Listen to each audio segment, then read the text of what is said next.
color, shape, pattern, fabrics, textures, they all tell something about every single character. Oh, so how'd you like the jet? A lot better than flying coach, huh? I didn't agree to work with you for the comforts. Still, it doesn't hurt. With Bob's office, we talked about that feeling of wanting to almost fool people when they came in, to give people the feeling of a good person, of, you know, a warm welcome, an interesting man. So it was, you know, kind of setting up that dichotomy. If you were in high def, you would be able to see the incredible detail of texture of this set, which is phenomenal. When I first walked in, it really has a bit of a curio shop from a Charles Dickens novel, and almost like an antique store. But it all represents the eclectic nature of Bob. It's amazing. We go big with the design because you need to know where you are very fast, because throughout any episode, you're in so many different places. You know, we always want our viewer to know we've gone somewhere else. And the air miles certainly do add up, if only on screen. We filmed the entire show in Los Angeles, and I think we have great success at really creating the idea that, you know, we're set all around the world. We've found great New Yorks, we've found great Texases, I think we found great South Americas. New Orleans was a very challenging setting to do in Los Angeles. That has a very specific look, very hard to do. And down the Mississippi, down in New Orleans.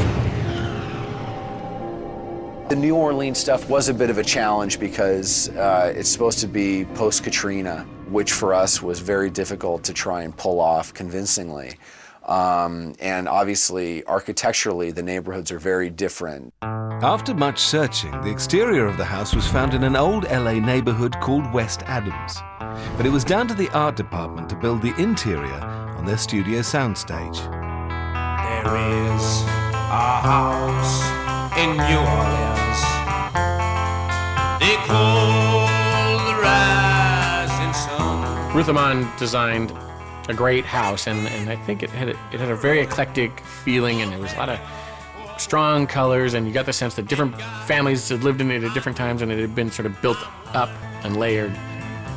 Ruth kind of expanded it to make it large enough for us to work in. The house that we put on set was probably double the size from an interior standpoint of what the actual house on location is.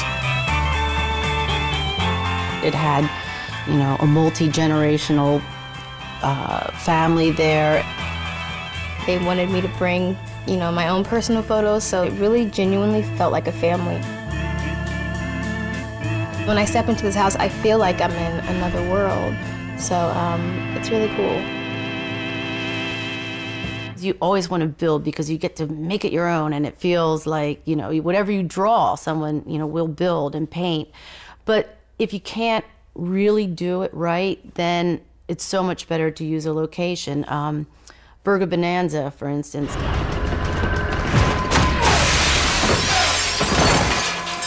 It was beautiful, and it was exactly what we all wanted. There was something kind of funky about the building itself, and the fact that this was a little unique looking, I think, was something that appealed to us. We designed a graphic, and we took that graphic and that logo and branded it through the whole store. I made up cups and burger wrappers, and of course I supplied all the food. We had to create our own little burger place. So we were very lucky there. But creating Burger Bonanza was supersized by the scale of their next project.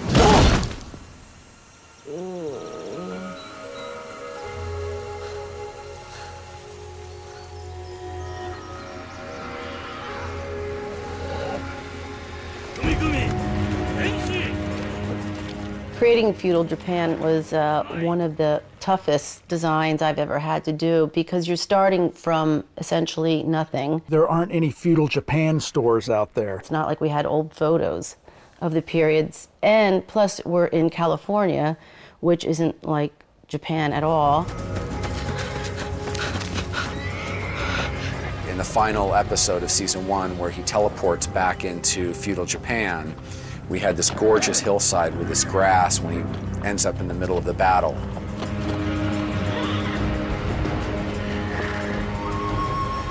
For me, it was kind of tough because I'm actually allergic to fresh cut grass.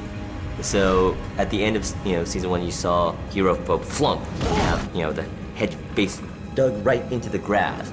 So that day, for about 24 hours, I was like very sick because I couldn't stop sneezing, and